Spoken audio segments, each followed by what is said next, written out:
Jansangram news, बातमीची सत्यता हीच आमची ओळख। अधिकारी सांगतो बयानात काय लिहायचे। लुच्चाड रक्षिता मोंडला वाचवण्याचा अधिकाऱ्यांचा प्रयत्न। चौकशीच्या नावाखाली पीडितांचे घेतले बयान। शासकीय कर्मचाऱ्यांची भूमिका संशयाच्या भोवऱ्यात। गोरगरिबांच्या हक्कांच्या पैशावर डल्ला मारणाऱ्या रक्षिता मोंड प्रकरणात दुर्गडा व आकोली गावातील पीडितांचे बयान घेण्यात आले, ज्यासाठी विस्तार अधिकारी प्रसन्नजीत मुरार व मनरेगा अधिकारी घोडखांदे यांनी गावात भेट दिली। यातच चौकशी दरम्यान विस्तार अधिकारी मुरार यांनी ग्रामस्थांचे बयान तर घेतले, मात्र रोजगार सेविका रक्षिता मोंडद्वारे झालेल्या कागदोपत्री हेराफेरी व घेतलेल्या पैशांबाबत शहानिशा न करता उलट ग्रामस्थांवरच रक्षिता मोंड वरचढ झाल्याचे चित्र निर्माण झाले होते, ज्यामुळे उलटा चोर कोतवाल को दाटे अशी बिकट परिस्थिती निर्माण झाल्याचे ग्रामस्थांनी सांगितले।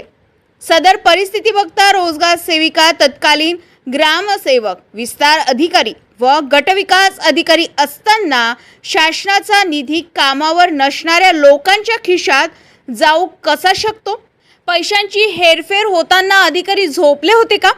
ग्रामस्थांनी दिलेल्या तक्रारी व पुराव्यांचा ज्या अनुषंगाने कारवाई करण्याऐवजी रक्षितांचे रक्षण अधिकाऱ्यांद्वारे का केले जात आहे हे न समजणारे कोडे आहे।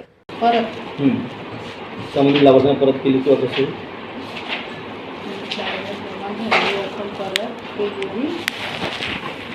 आहे किंवा साहेब त्याच्यात असं नमूद केलं असते त्यांनी लाभार्थ्यांच्या बिना परवानगी त्यांचे नाव नमूद केले म्हणून। असं कसं म्हणता येते?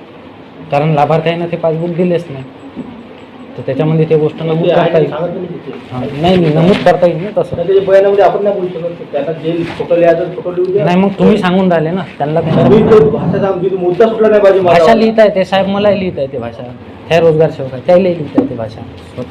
विशेष म्हणजे सदर चौकशी करीत असताना चक्क विस्तार अधिकारी प्रसन्नजीत मुरारद्वारे रक्षिताने केलेल्या निष्काळजी व अनैतिक व्यवहाराबाबत अहवालात लिहिण्याऐवजी केवळ पैसे घेतले का यावर विशेष लक्ष घालून तिलाच बयान लिहिण्यात मदत केल्याचे ग्रामस्थ बोलत आहे।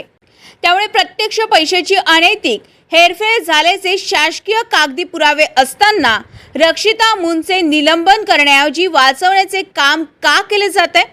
प्रत्यक्ष नागरिकांसमोर मनमर्जी करत चौकशीचा गळा घोटला जातोय का हा प्रश्न निर्माण झालाय।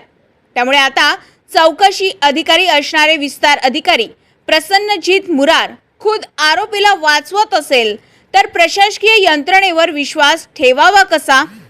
या प्रश्नांसह संपूर्ण प्रकरणात जिल्हा परिषदेचे मुख्य कार्यकारी अधिकारी पराग सोमन, जिल्हाधिकारी वानमथी सी विशेष लक्ष देऊन समाविष्ट अधिकाऱ्यांवर कठोर कारवाई करत न्यायप्रणाली जिवंत असल्याची प्रचिती देणार का? की लुच्चाड रक्षिता मोंड व तिला सहकार्य करणाऱ्या प्रसन्नजीत मुरारासह समाविष्ट अधिकारी यांना वाचवणार हे बघणे लक्षणीय ठरणार आहे। पलाश उमाटे, जनसंग्राम न्यूज, वर्धा।